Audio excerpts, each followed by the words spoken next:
All right, guys, welcome to the 2019 April Monthly Skills Combine. This is going to be a skill-based 4-time piece. HIP will be GFS, which will be fun. If at any point athletes have to scale movements down, their score will be at that lowest level. The fun can be scaled down even more if needed. Please keep that in mind when you are also trying to get athletes to compete in the appropriate level. We want to make sure that they are capable of doing these movements without putting themselves at risk for injury. This workout will start with a jump rope piece. For the fun, they will have 300 single unders, GFS will have 100 double unders, and HIP will be 200 double unders. At the beginning of the start of time, the jump rope will be on the ground. After the clock has begun, they may then pick up their jump rope and perform the reps. I'm not going to demonstrate the jump rope. I did that in the March workouts. So if you have questions, reference that video, or if you want, of course, just post a comment and we'll be able to answer it there. After the completion of their jump rope, they will then go into a lateral movement. For fun, they will have 20 lateral lunges.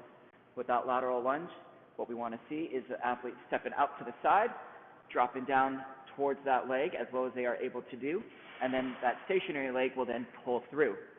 From here, athletes may continue that same side for 10, or they may alternate to the other side. We do ask for them to pull in. That way they minimize any knee injury from coming down and pushing off. After that, the GFS version and HIP will be with a plyo box. They have 20 inches for female, 24 for male. GFS will be a basic lateral step over. How they step over the box, it is up to them as long as they are facing sideways in reference to the box. They are not allowed to turn towards the box. So they may step with the inside leg closest, come up, come back down. Both feet must touch the ground before they do the next rep. They may also cross the outside leg, come up, or even hop up. Both feet must get to the box. Both feet must touch the box, or the ground at the end. They do not have to reach full hip extension either. The HIP option, same idea, 20 and 24 for female and male, but they will also include a slam ball. For male, they have a 25 slam ball. Female will be 20. How they hold this is up to them. It could be a front rack, goblet position. They could bear hug it. It could be on their shoulder. But from here, they'll then perform their 20 step overs.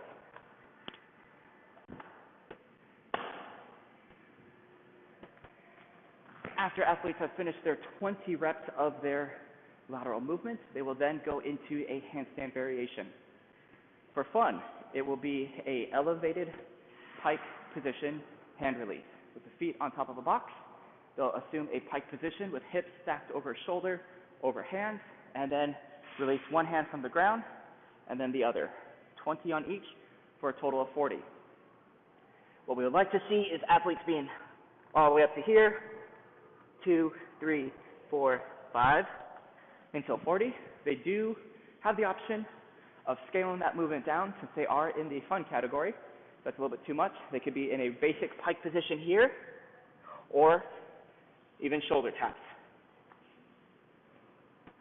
For GFS, athletes will be in an inverted position, wall-assisted handstand position. They may kick up, they may wall walk. Whatever they do, the only point of contact to the wall is going to be their feet. So if they kick up, the heels will touch the wall and nothing else.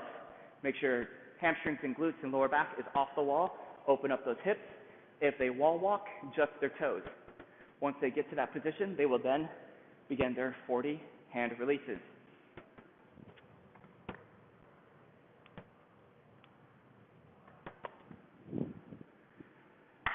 Finally, for HIP, we are kicking it up a notch and incorporating handstand walks. So you'll notice in my fit room here, have duct tape on the floor. At 5-foot increments, athletes will have 30 feet they need to cross. Athletes will begin behind the first line. Both hands will touch the ground behind the line. They'll kick up, walk as far as they can. If they could get all the way to the end with both hands crossing that last line, they're done. If at any point they have to drop down and reset, they will move back to the last line that they had crossed with both hands. So what we want to see, good positioning, they come up, both hands cross. If they need to stop and reset, I pass that line, I could shake out my hands, and then starting behind this line, I could kick up and go into the next one.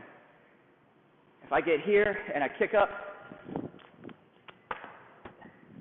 didn't get to that second line, got to come back to the first one.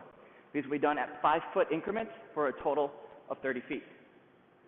You could also split this up in 15, so 5, 5, 5.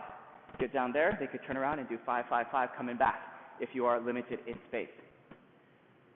Once again, please be very aware of your athletes' capabilities. If you see them just throwing their body across the room and you're worried that they're probably going to get hurt, stop them and make sure they do the correct things. If you have any questions, please post on Basecamp. Looking forward to see what you guys got. And don't forget, coaches, you got to submit a video. Good luck to everyone.